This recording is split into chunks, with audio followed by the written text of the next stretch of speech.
I have a dream that one day this nation will rise up and live out the true meaning of its creed.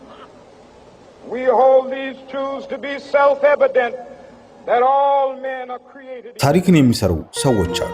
ዛሬ የምናወራው ስለ አንድ ሰው በሰው ልጅ ታሪክ ውስጥ ትልቅ አሻራ ጥሎ ስላለፈ በጠመንጃ ሳይሆን በሐሳብ በደም በጦርነት ሳይሆን በፍቅርና በሰላም ዓለም ያንቀጠቀጠ ታላቅ መሪ እሱ ማርቲን ሉተር ኪንግ ይባላል። ለመሆኑ በአሜሪካ ምድር ጥቁር መሆን እንደ ወንጀል በሚቆጠርበት ሰብአዊ መብት በቆዳ ቀለም በሚለካበት በዚያ ጨለማ ዘመን ይሄ ታላቅ የነጻነት ንቅናቄ የመራው ሰው ማን ነው? ከየትስ ተነሳ?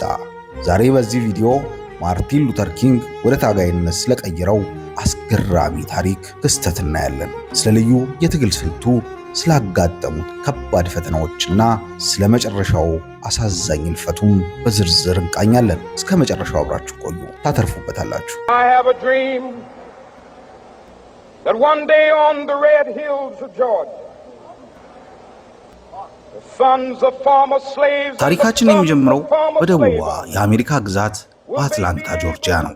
ለአውሮፓውያን አቆጣጠር ጃንዋሪ 15 1929 ዓ.ም በወቅቱ ኦበርን አቡኑ ተብሎ የሚጠራው በጥቁር አሜሪካውያን የንግድና የባህል ማዕከል በነበረው መንደር ውስጥ አንድ ሕፃን ልጅ ተወለደ። የተሰጠው ስም ሚካኤል ኪንግ ጁኒየር የሚል ነበረ። ታዲያ ይሄ ሕፃን እንዴት ማርቲን ሉተር ኪንግ ሊባል ቻለ? ታሪኩ እንደዚህ ነው። አባቱ ሚካኤል ኪንግ ሲኒየር በከተማው ትልቅ ክብርና ተሰሚነት ያላቸው የሃይማኖት አባት ነበሩ። ለአውሮፓውያን አቆጣጠር በ1934 ዓ.ም አባቱ ለአንድ ትልቅ የሃይማኖት ጉባኤ ወደ አውሮፓ ተጓዙ። በተለይም ወደ ጀርመን ሀገር ተጓዙ። በዚያም የካቶሊክን ቤተክርስቲያን በግልጽ በመቃወም የፕሮቴስታንት እምነትን የመሰረተው ጀርመናዊው ማርቲን ሉተር ታሪክ አጠኑ። በዚህ ሰው ታሪክ ተጋድሎ ልባቸው የተነካው አባት ወደ አሜሪካ ከተመለሱ በኋላ አንድ ትልቅ ውሳኔ ወሰኑ። የራሳቸውን ስም ወደ ማርቲን ሉተር ኪንግ ቀየሩ። ገና የ5 ዓመት ልጅ የነበረው ልጃቸው በስሙ ታሪክ እንዲሰራ በማሰብ ወደ ማርቲን ሉተር ኪንግ ጁኒየር ቀየሩለት። በዚህም ምክንያት ማርቲን ሉተር ኪንግ ጁኒየር ተባለ። ማርቲን ያደገው ፍቅርና ስነ ስርዓት በነገሰበት በተማረና በኢኮኖሚ በተደላደለ ቤተሰብ ውስጥ ነው። አባቱ ታዋቂ ፓስተር፣ እናቱ አልበርት ዊሊያምስ ደግሞ የተማሩና የሙዚቃ ሰው ነበሩ። ሀያቱ ጭምር የቤተ ክርስቲያን መሪ ስለነበሩ ቤተሰቡ በወቅቱ በጥቁር ማህበረሰብ ዘንድ እንደ መካከለኛ መደብ የሚቆጠር ነበረ። ነገር ግን ይሄ ቤተሰብ ድሎትና ሀብት ማርቲንን በወቅቱ አሜሪካን ክፉኛ ከሚያሰጋው የቆዳ ቀለም መድሎ ወይም ጂም ክሮ ከሚባል ዘረኛ ሕግ ሊጠብቀው አልቻለም። ማርቲን ገና የ6 ዓመት ሕፃን እያለ ከቤታቸው አቅራቢያ ከሚኖሩ 2 ነጭ ልጆች ጋር በየቀኑ አብሮ ይጫወት ነበረ። ልጆቹ የስኳር ሱቅ ባለቤት ልጆች ነበሩ።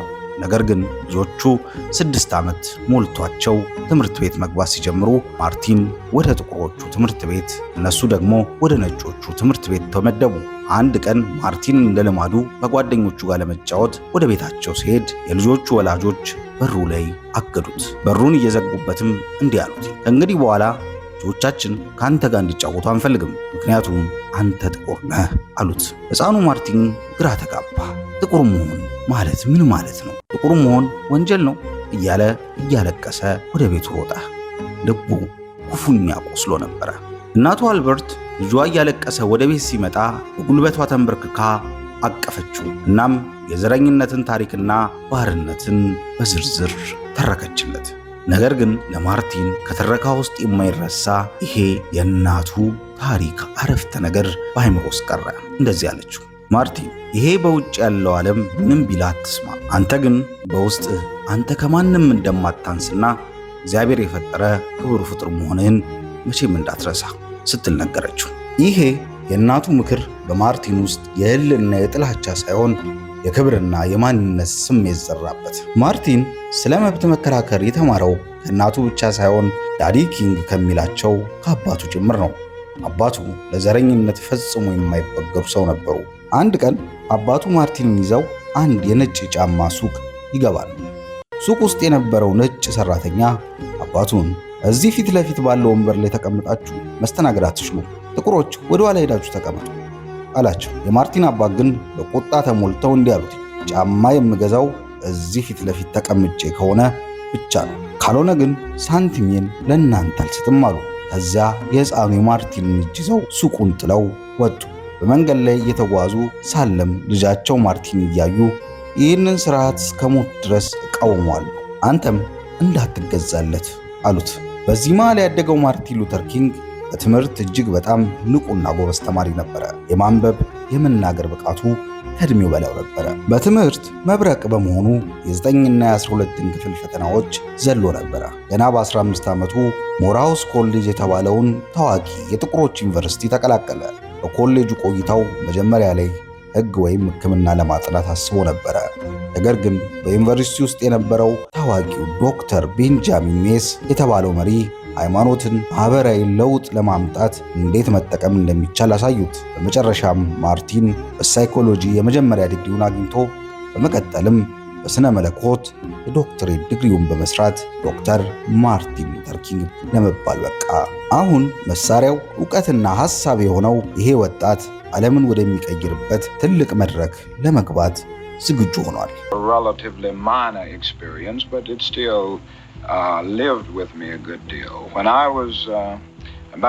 ዶክተር ማርቲን ሉተር ኪንግ ጁኒየር ትምህርቱን በከፍተኛ ማዕረግ ካጠናቀቀ በኋላ ሕይወቱን ሙሉ ከጎኑ ሆና ነፃነት አብረው ለምትታገለው ኮሬታ ስኮት ለተባለች ጎበዝ የሙዚቃ ተማሪ ልቡን ሰጠ። ጥንዶቹ በ1953 ዓ.ም ትዳር መሰረቱ። ማርቲን በአትላንታ ከሚገኘው የአባቱ ታላቅ ቤተክርስቲያን ሰፊ የሥራ ግብዣ ቢቀርብለትም እሱ ግን ግፍ በበረታባትና ይበልጥ በምትፈለገው የደቡባ ከተማ በሞንትጎሞሪ አላባማ የሚገኘውን ዴክስተር አቮኑ በአፖስቲክ ቤተክርስቲያን ጥሪ ተቀብሎ በፓስተርነት ማገልገል ጀመረ። በወቅቱ የ25 ዓመት ወጣት የነበረው ማርቲን ሕይወቱ ሙሉ በሙሉ ሰላማዊ፣ የተደላደለና መንፈሳዊ አገልግሎት ላይ ብቻ የተወሰነ ነበረ። ነገር ግን ታሪክ ለዚህ ወጣት ፓስተር ሌላ ትልቅ የቤት ሥራ አዘጋጅቶለት ነበረ። ያ የዓለምን ታሪክና የማርቲን ሕይወት ለዘላለም የቀየረው ታሪካዊ ቀን ዲሴምበር 1 1955 ዓ.ም ነበረ። ቀኑ ሐሙስ ነበረ። ሮዛ ፓርከስ የተባለች የ42 ዓመቷ ጥቁር አሜሪካዊት ስፌት ሰራተኛ ቀኑን ሙሉ በልብስ ስፌት ሥራ ደክማ ታክታለች። ወደ ቤቷ ለመመለስ በሞንቲጎመሪ ከተማ ከሚንቀሳቀሱት አውቶቡሶች በአንዱ ተሳፈረች። በወቅቱ በነበረው የከተማዋ ዘረኛ ሕግ መሰረት የአውቶቡሱ መካከለኛ ወንበሮች ለሁለት ወገን ክፍት ቢሆንም አንድ ነጭ ተሳፋሪ ከመጣ ግን ጥቁሩ ተነስቶ ወንበሩን መልቀቅ ነበረበት። አውቶቡሱ በጥቂት ፌርማቶዎች ውስጥ በነጮች ተሞላ። አንድ ነጭ ሰው ቆሞ መሄድ ስላልፈለገ የአውቶቡሱ አሽከርካሪ ጄምስ ብሌክስ ወደ ኋላ ዞሮ ሮዛን ጨምሮ 4 ጥቁሮችን ተነሱና ወንበሩ ልቀቁ ሲል አዘዛቸው። 3ቱ ጥቁሮች በፍርሃት ተነሱ። ሮዛ ግን ምንም ሳትንቀሳቀስ በዝምታ ተቀመጠች። አሽከርካሪው በቁጣ ወደ እሷ ቀርቦ ለምን አትነሽም አላት። ሮዛ ግን ቀና ብላ አይኑን እያየች በቁርጠኝነት እምቢ አልነሳም አለችው። ብዙ ሰዎች ሮዛ ፓርከስ በወቅቱ ያልተነሳችው አካሏ ስለደከመ ብቻ ነው ይላሉ። ነገር ግን እሷ በኋላ ላይ በጻፈችው መጽሐፍ ላይ እውነቱን እንዲህ ስትል ገልጸዋለች። አካላዊ ድካም አልነበረብኝም፣ ሰልችቶኝ ግን የነበረው ለአድሎና ለግፍ መገዛት ነበረ። ፖሊስ ተጠራ። ሮዛ ፓርከስ በቁጥጥር ስር ውላ ወደ ወህኒ ተወሰደች። ይህ የእምቢተኝነት ዜና ግን በከተማው ባሉ ጥቁሮች ዘንድ እንደ ሰደድ እሳት ተሰራጨ። የከተማዋ ጥቁር መሪዎችና የሴቶች የፖለቲካ ምክር ቤት አባላት በቁጣ ተነሱ። እስከ መቼ ነው ይሄ ግፍ በዝምታ የምንቀበለው? አሉ። ሮዛ ፓርከስ ፍርድ ቤት የምትቀርብበትን ሰኞ ቀን ታሳቢ በማድረግ በጥቁሮች ላይ በሚደርሰው በደል ምክንያት የከተማው አውቶቡሶች ላለመጠቀም የአንድ ቀን አውቶቡስ አድማ ለማድረግ ወሰኑ። ይህንን ትልቅ እንቅስቃሴ ለማስተባበር ድምፅ ለመሆን የሞንትጎሞሪ መሻሻል ማህበር የተባለውን አዲስ ህብረት አቋቋሙ። ታዲያ ይህንን ማህበር በሊቀመንበርነት የሚመራው ማን ይሆን? በወቅቱ በከተማው የነበሩ አንጋፋ ጥቁር መሪዎች እርስ በራሳቸው የስልጣን ሽኩቻ ነበራቸው። ስለዚህ ከየትኛውም ወገን ያልተወገነ፣ ያልተበከለ፣ የተማረ እና ለህዝቡ ድፍረት የሚሰጥ አዲስ መሪ መፈለግ ጀመሩ። በመጨረሻም አይናቸው ገና በ26 ዓመቱ ወጣት ፓስተር ዶክተር ማርቲን ሉተር ኪንግ ላይ ጣሉ። ማርቲን መጀመሪያ ላይ ኃላፊነቱን ለመቀበል አመንትቶ ነበረ። ምክንያቱም ትዳር የመሰረተና የመጀመሪያ ልጅ ዮላንዳ የተወለደችበት በዚያ ሰሞን ስለነበረ። ነገር ግን የሕዝቡ ስቃይ አይቶ እሺ እመራለሁ ሲል ታሪካዊ ጥሪውን ተቀበለ። ዲሴምበር 5 1955 ዓ.ም ሮዛ ፓርከስ ፍርድ ቤት የቀረበችበት ቀን ነበረ። በዚያ ምሽት በዎልት ስትሪት ባፕስቲክ ቤተክርስቲያን ውስጥ ከ5000 በላይ ሕዝብ ተሰብስቧል። ቦታ ያጡ በሺህ የሚቆጠሩ ሰዎች ደግሞ በድምፅ ማጉያ ለመስማት በቤተክርስቲያኑ አቅራቢያ ያሉ ጎዳናዎችን ሞልተዋቸው ነበረ። ማርቲን ሉተር ኪንግ ወደ መድረኩ ወጣ። ልቡ በከፍተኛ ፍርሃትና ጭንቀት ተሞልቶ ነበረ። ነገር ግን ማይክሮፎኑን ይዞ መናገር ሲጀምር አንደበቱ የብርሃን ሰይፍ ሆነ። ለሕዝቡ እንዲህ አላቸው፣ እዚህ የተሰበሰብነው በቃን ለማለት ነው። እኛ በአሜሪካ ምድር ዲሞክራሲ እውነተኛ እንዲሆን እንፈልጋለን። ጥቁሮች በጥላቻ በግፍ ቦታ ጫማ ስር ተረግጠው የሚኖሩበት ዘመን በቃን። እኛ የምንታገለው በሰላማዊ መንገድ ነው። እኛ እንደ ኩክሎስ ክላስ በኃይል አንነሳም። እኛ መሳሪያችን ፍቅርና ሰላማዊ ትግል ብቻ ነው። መጽሐፍ ቅዱስ እውነት ከሆነ፣ ዲሞክራሲ እውነተኛ ከሆነ፣ እግዚአብሔር የጽድቅ አምላክ ከሆነ እኛ ማሸነፋችን የማይቀር ነው ሲል ተናገረ። ይሄ ንግግር በሕዝቡ ውስጥ የነበረውን ፍርሃትና ጭንቀት አጥፍቶ ወደ እምነትና ቁርጠኝነት ቀየረው። ሕዝቡ በአንድ ድምፅ ከእንግዲህ አውቶቡሱን አንሳፈርም ብሎ ወሰነ። የአንድ ቀን አድማ ተብሎ የተጀመረው ትግል ለአንድ ሳምንት፣ ለአንድ ወር፣ በመጨረሻም ሙሉ 381 ቀንን ዘለቀ። የሞንትጎሞሪ አውቶቡስ ተሳፋሪዎች 75 በመቶዎቹ ጥቁሮች ነበሩ። ጥቁሮች አድማ ማድረጋቸው የአውቶቡሱን ኩባንያዎቹን ክፉኛ አከሰራቸው። ነገር ግን ትግሉ ቀላል አልነበረም። ጥቁሮች በብርድ በዝናብና በፀሐይ በቀን ከ10 እስከ 20 ኪሎ ሜትር በእግሯቸው ይጓዙ ነበረ። አንጋፋዋ በዕድሜ የገፉት እናት ማዘር ፖላርድ በእግራቸው ሲጓዙ አግኝተዋቸው አልደከመሽም ብለው ሲጠይቋቸው የሰጡት ምላሽ ዛሬም ድረስ በታሪክ ይነገራል። እንዲህ አሉ፣ እግሮቼ ይዝለዋል፣ ነፍሴ ግን አርፋለች ሲሉ መንፈሳዊ ጥንካሬያቸውን አሳዩ። የነጭ ገዢዎችና ፖሊሶች ትግሉን ለማዳከም ያልሞከሩት ነገር አልነበረም። ጥቁር ተሳፋሪዎችን በፈቃደኝነት የሚያመላልሱ መኪናዎችን ኢንሹራንስ እንዲሰረዝ አደረጉ። ማርቲን እና ሌሎች መሪዎችን እስር ቤት አገቷቸው። ግን አሁንም ትግሉ በሚገባው መንገድ ቀጠለ። ጃንዋሪ 30 1956 ዓ.ም ማርቲን ቤተክርስቲያን ስብሰባ ላይ ያለ ዘረኞች በቤቱ ላይ ቦምብ ጣሉበት። በወቅቱ ባለቤቱ ኮሬታና ሕፃን ልጁ በቤቱ ውስጥ ነበሩ። ፍንዳታው የቤቱን ሳሎን ሙሉ በሙሉ አደቀቀው። እንደ ዕድል ሆኖ ግን ቤተሰቦቹ ሳይጎዱ ተረፉ። ዜናውን የሰሙትኝ በመቶዎች የሚቆጠሩ ጥቁር ወጣቶች ጠመንጃ፣ ዱላና ቢላዋ ይዘው በቁጣ የማርቲን ቤት ፊት ለፊት ተሰበሰቡ። ፖሊሶች ሳይቀሩ ተሸበሩ። ደም መፋሰስ ሊጀምር ጥቂት ሰከንዶች ቀሩት። ማርቲን በፍጥነት ወደ ቤቱ ደረሰ። በተሰባበረው በረንዳ ላይ ወጥቶ ቆመ። በንዴት የጸቡን መጀመሪያ ለሚጠብቁት እሳት ጎርሰው ለተዘጋጁት ወጣቶች እጁን ወደ ላይ ዘርግቶ እንዲህ አላቸው፣ እባካችሁ ተረጋጉ፣ መሳሪያችሁን አስቀምጡ። ሰይፍ የሚያነሱ ሁሉ በሰይፍ ይጠፋሉ። እኛ መበቀል አንፈልግም። እኛ በጥላቻ ላይ ጥላቻን አንደራደር። እኛ ነጮችም መውደድ አለብን። ቤቴ ቢወድም እኔ ብገደልም እንኳን ይህ ትግል አይቆምም፣ ምክንያቱም እግዚአብሔር ከኛ ጋር ነው። የታጠቀው ሕዝብ ይህንን ሲሰማ እያለቀሰ መሳሪያውን አስቀመጠ። ማርቲን ጥላቻን በፍቅር ድል ያደረገበት የመጀመሪያ ታላቅ የፈተና ምሽቱ ይሄ ነበረ። በመጨረሻም እንደ አውሮፓውያን አቆጣጠር ኖቬምበር 13 1956 ዓ.ም በሞንትጎሞሪ አውቶቡሶች ላይ የሚያደርገውን የቆዳ ቀለም መድሎ ሙሉ በሙሉ ሕገወጥ መሆኑን ወሰነ። ይሄ ድል ጥቁሮችን ነፃ አወጣ። ገና የ27 ዓመት ወጣት የነበረው ዶክተር ማርቲን ሉተር ኪንግ ደግሞ በመላው አሜሪካና በዓለም ዙሪያ ወደር የሌለው የሰብአዊ መብት መሪ አድርጎ ወደ መድረኩ አመጣው። በሰው ልጅ ታሪክ ውስጥ አብዮት ወይም ለውጥ ሲባል ወደ አእምራችን የሚመጣው ምንድን ነው? የፈረንሳይ አብዮት፣ የሩሲያ አብዮት፣ ሁሉም በደምና በጦርነት በጠመንጃ በሰይፍ የተደረጉ ነበሩ። ነገር ግን ዶክተር ማርቲን ሉተር ኪንግ ጁኒየር የዓለምን የፖለቲካ ሳይንስ የቀየረ ታሪክ አይቶት የማያውቀውን አዲስና አስገራሚ የትግል መንገድ ይዞ መጣ። ለመሆኑ ማርቲን ከሌሎቹ ታጋዮች ልዩ የሚያደርገው ምን ነበር? እሱ የሁለት ታላላቅ አስተሳሰቦችን ጥምረት ፈጠረ። ማርቲን ራሱ ሲናገር እንዲህ ይላል፣ የናዝሬቱ ኢየሱስ ክርስቶስ የትግሉን ዓላማና መንፈስ ፍቅሩን ሲያሳየኝ እንዳዩ ማኅተመ ጋንዲ ደግሞ ያንን ፍቅር ወደ ተግባር የምቀይርበትን ስልትና መሳሪያ ሰላማዊ ትግል ሰጠኝ እያለ ይናገራል። ማርቲን ሉተር ኪንግ የክርስቶስን የወንጌል ፍቅርና የጋንዲን ሳትያግራህ የእውነተኛ ኃይል አዋሃደ። እሱን በጥልቀት የምናይበት በተደጋጋሚ ለሕዝብ ያስተማረው አንድ ትልቅ እውነት ነበረ። የማርቲን ሉተር ኪንግ ታዋቂ ፍልስፍና ጨለማን ጨለማ ሊያጠፋ አይችልም። ጨለማን ሊያጠፋው የሚችለው ብርሃን ብቻ ነው። ጥላቻንም በጥላቻ ማሸነፍ አይቻልም። ጥላቻን ለማሸነፍ የሚችለው ፍቅር ብቻ ነው የሚል ፍልስፍና ነበረው። ይሄ ሰላማዊ ትግል ሲባል ዝም ብሎ እጅ አጣጥፎ መቀመጥ ወይም ፍርሃት አልነበረም። በተቃራኒው ከጦርነት በላይ ከፍተኛ የውስጥ ዲሲፕሊንና ድፍረት የሚጠይቅ ከባድ ስልታዊ ሥራ ነበረ። ማርቲንና የእሱ ንቅናቄ ሦስት ዋና ዋና የትግል ስልቶች ይጠቀሙ ነበረ። እነሱን እናያቸው። የመጀመሪያው የመቀመጥ አድማ ነው። ይሄ ስልት እጅግ አስገራሚ ነበረ። በወቅቱ በደቡብ አሜሪካ ጥቁሮች ነጮች ብቻ በሚበሉባቸው የሕዝብ ምግብ ቤቶች ተቀምጠው መስተናገድ አይችሉም ነበረ። ጥቁር የዩኒቨርሲቲ ተማሪዎች ይህንን ሕግ ለመስበር ወሰኑ።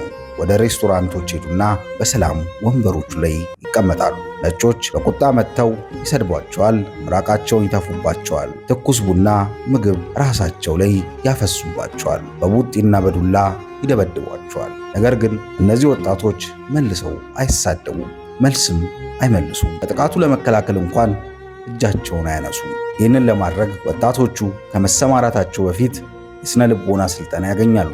ዓላማቸው ተደብዳቢው ሳይሆን ደብዳቢው በገዛ ጭካኔው እንዲያፍርና የህሊና ጸጸት እንዲይዘው ማድረግ ነበረ። ሁለተኛው ደግሞ የነጻነት ጉዞዎች። ሌላኛው ስልት ደግሞ በግዛቶች መካከል የሚደረጉ አውቶቡሶች ላይ የነበረውን የዘር መድሎ መቃወም ነበረ። ጥቁርና ነጭ ታጋዮች በአንድነት አውቶቡስ ውስጥ ጎን ለጎን ተቀምጠው ዘረኝነት በበረታባቸው የደቡብ ክፍሎች ይጓዙ ነበረ። ይህ ጉዞ እጅግ አደገኛ ነበረ። በብዙ ከተሞች የነጮች የበላይነት አራማጆች አውቶቡሶቹን በቁጥጥር ስር በማዋል በቦምብ ያቃጥሏቸዋል። ታጋዮቹን ከአውቶቡስ አውርደው ለሕልፈት እስኪቃረቡ ድረስ ደብድቧቸውም ያውቃሉ። ነገር ግን ታጋዮቹ በአቋማቸው ጽኑ እንጂ ወደ ኋላ አያፈገፍጉም ነበረ። ሦስተኛው ደግሞ ታላላቅ ሰላማዊ ሰልፎች ነበሩ። በሺዎች አንዳንዴም በመቶ ሺዎች የሚቆጠሩ ሰዎች በማሰባሰብ በከተሞች ጎዳናዎች ላይ መጓዝ ነው። ታዋቂው የበርሚንግሃም ንቅናቄ የዚህ ትልቅ ማሳያ ነው። በ1963 ዓ.ም በበርሚንግሃም ከተማ በተደረገው ሰልፍ ላይ የከተማዋ የፖሊስ አዛዥ ቡልኮርን የተባለ ጨካኝ ሰው ነበረ። ሰላማዊ ሰልፈኞቹን ለመበተን የዛፍ ቅርንጫፍ የሚልጡ ከፍተኛ የውሃ ግፊት ያላቸው የእሳት አደጋ ቱቦዎችን በሰዎች ላይ ለቀቀ። ሕፃናትና ሴቶች በውሃ ግፊት መሬት ላይ እየተንከባለሉ ይደበደቡ ነበረ። ከዛም አልፎ ሰልፈኞቹ እንዲነክሱ የተራቡ የፖሊስ ውሾች ይለቀቅባቸዋል። እንደዛም ሆኖ ግን ትግላቸውን በጽናት ይቀጥላሉ። ነገር ግን የማርቲን ሉተር ኪንግ የትግል ስልት ትልቅ ስኬት እዚህ ላይ ነበረ። ጥቁሮች ምንም አይነት መሳሪያ አልያዙም፣ አያጠፉም፣ ድንጋይ አይወረውሩም። ፖሊሶቹ በዱላና በውሻ ሲደበድቧቸው፣ ሲያስነክሷቸው ዓለም በቴሌቪዥን መስኮት በቀጥታ አያቸው። በአሜሪካና በዓለም ዙሪያ ያሉ በሚሊዮን የሚቆጠሩ ነጮች ቤታቸው ቁጭ ብለው ቴሌቪዥን ሲከፍቱ ያዩት ነገር አስደነገጣቸው። ንጹሐን ሰዎች እየጸለዩና እየዘመሩ በፖሊስ ሲታረዱ ተመለከቱ።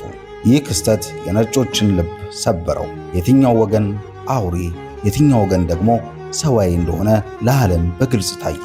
ማርቲን ሉተር ኪንግ የአሜሪካን የሞራል የበላይነት በሚዲያ ፊት አጋለጠው።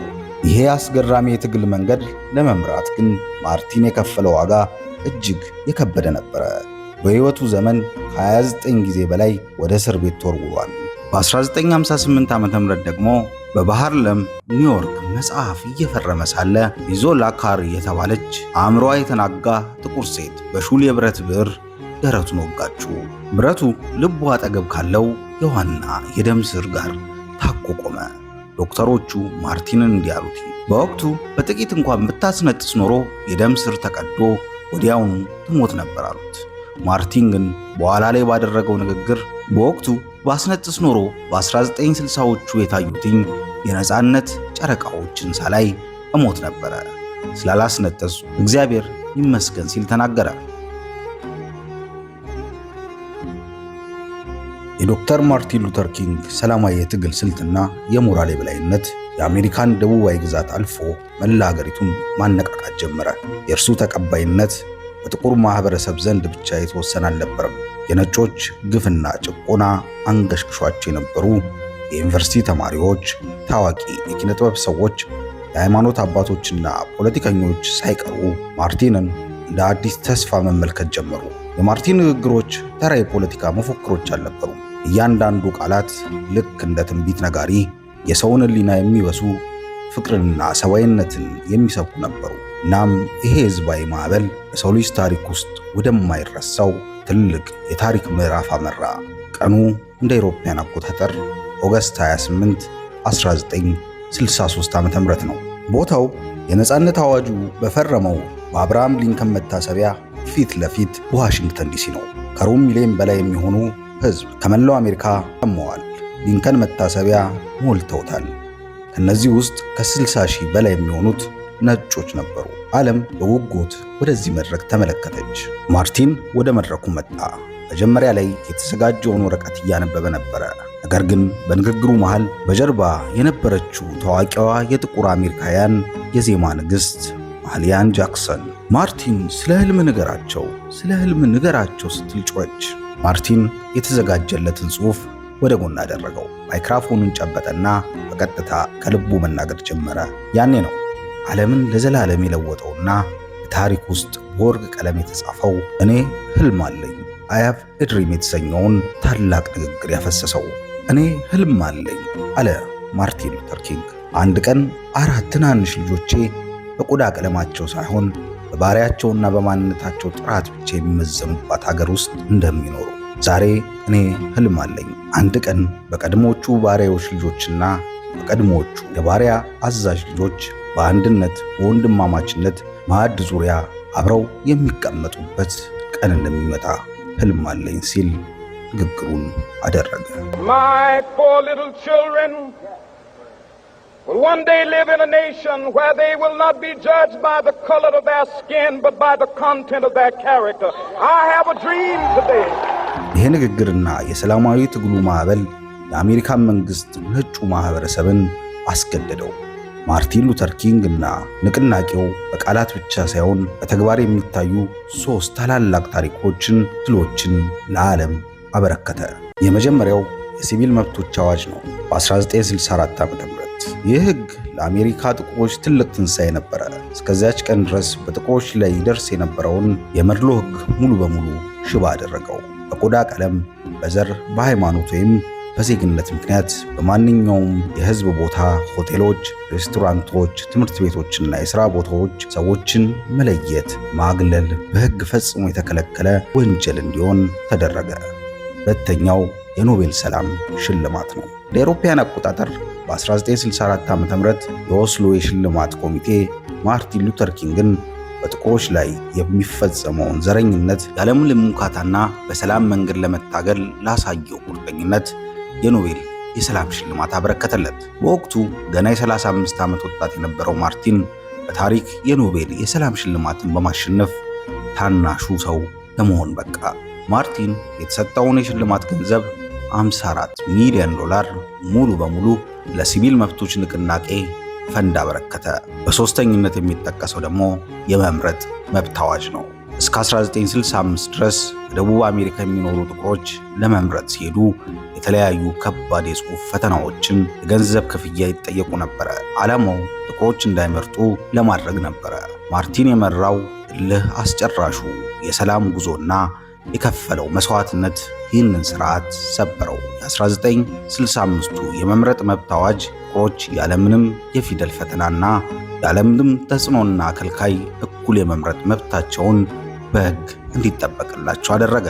በአጭር ጊዜ ውስጥ ማርቲን ሉተር ኪንግ ለብዙ መቶ ዓመታት በአሜሪካ ምድር ስር ሰዶ የነበረውን የዘረኝነት የሕግ ምሰሶ በሰላማዊ መንገድ ናደው። እሱ አሁን የአሜሪካ ጥቁሮች ንጉሥ ብቻ ሳይሆን የዓለም የሰላም የፍትህ ተምሳሌት ሆኗል። ነገር ግን ይህ ታላቅ ስኬት በሌላ በኩል ጠላቶቹን ይበልጥ አበሳጭቷቸዋል። በራሱ ወገኖች ዘንድ አዲስ የመከፋፈል አደጋም ይዞ መጣ።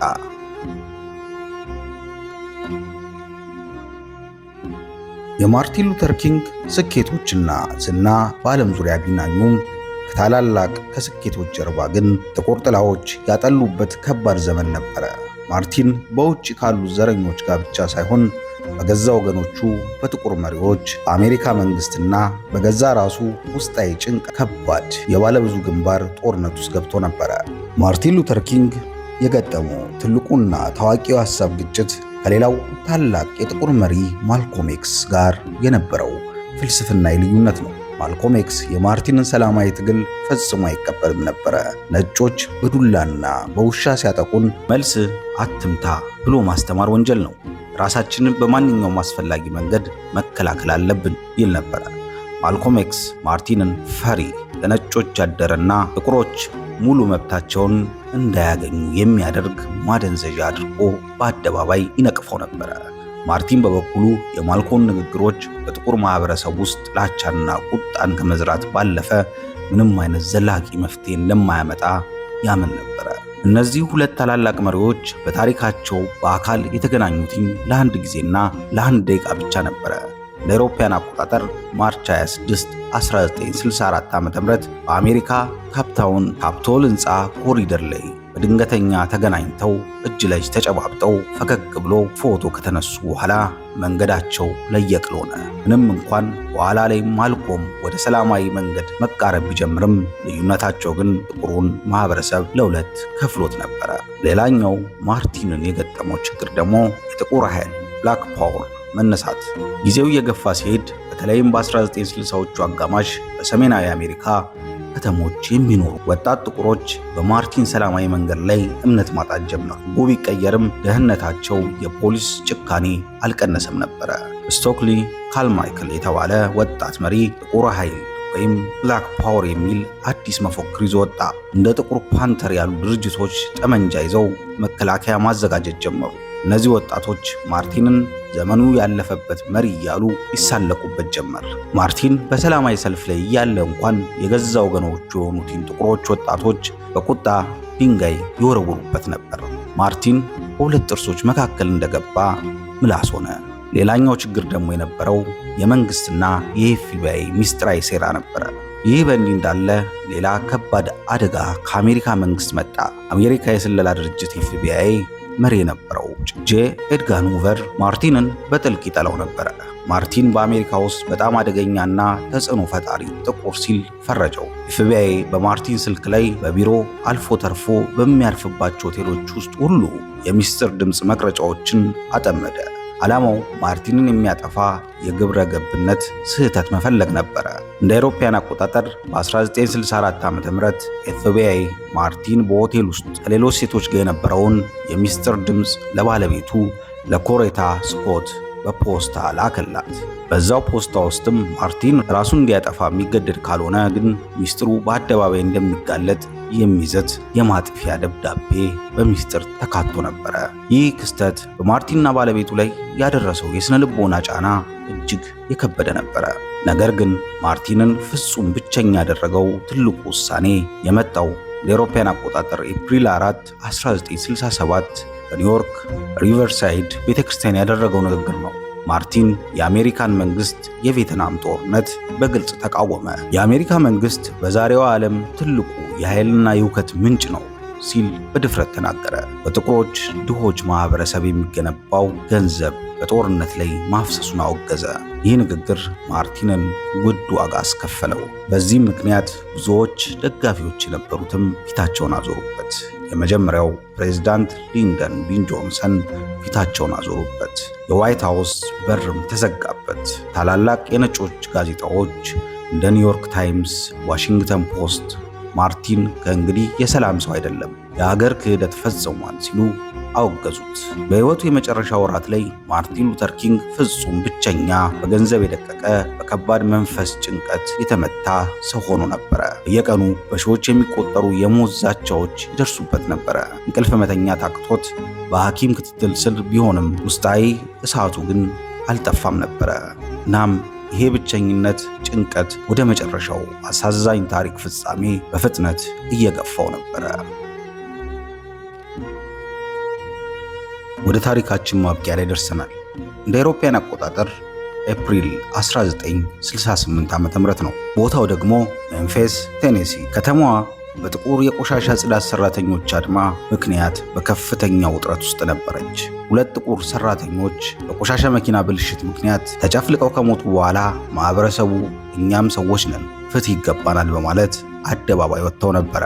ማርቲን ሉተር ኪንግ ድካሙና የደህንነት ስጋቱ ሳይበግረው ይህንን የደካሞችን ትግል ለመደገፍ ወደ ሜምፊስ አመራ። ከመሞቱ አንድ ቀን በፊት ነው። ኤፕሪል 3 ምሽት ላይ በከተማዋ ከባድ አውሎ ንፋስ ዝናብ እየጣለ ነበረ። ማርቲን በጣም ታሞ ደክሞ ስለነበረ በነበረበት ሆቴል ተኝቶ ነበረ። ነገር ግን በሺዎች የሚቆጠሩ ሰዎች በዝናብ ውስጥ እየጠበቁት እንደሆነ ሲሰማ የመጨረሻውን ጉልበቱን አሰባስቦ ወደ ሜሰን ቴምፕል መድረክ ወጣ። በዚያ ምሽት የገዛ ሞቱን አስቀድሞ ያወቀ ነበር የሚመስልበት። በሰው ልጅ ታሪክ ውስጥ እጅግ አስደንጋጭ፣ ልብ የሚነካ እስከ ተራራው ጫፍ ወጥቻለሁ የተሰኘውን የመጨረሻውን ንግግር አደረገ። ኤፕሪል 3 ምሽት ላይ ታሪካዊው ትንቢት ንግግርን ተናገረ። ማርቲን በከባድ ነጎድጓድ ውስጥ ሆኖ የመጨረሻውን ንግግሩን አደረገ። ሕዝቡን እያየ እንዲህ አለ። ከፊታችን ከባድ ቀናት አሉ። ነገር ግን እኔ አሁን ስለ ራሴ አልጨነቅም። እግዚአብሔር ወደ ተራራው ጫፍ እንዳወጣኝ ይሰማኛል። ወደ ማዶ ተሻግሬ የተስፋይቱ ምድር አይቻለሁ። እኔ ከእናንተ ጋር እዛ ላይ አልደርስ ይሆናል። ነገር ግን ዛሬ እንድታውቁልኝ የምፈልገው እኛ እንደ ሕዝብ ወደ ተስፋይቱ ምድር እንገባለን። ስለዚህ ዛሬ ደስተኛ ነኝ። ማንንም አልፈላም። የእግዚአብሔር ክብርን አይቻለሁ። ሕዝቡ በደስታ ሲጮው፣ ማርቲን ግን ደክሞት ወደ ወንበሩ ወደቀ።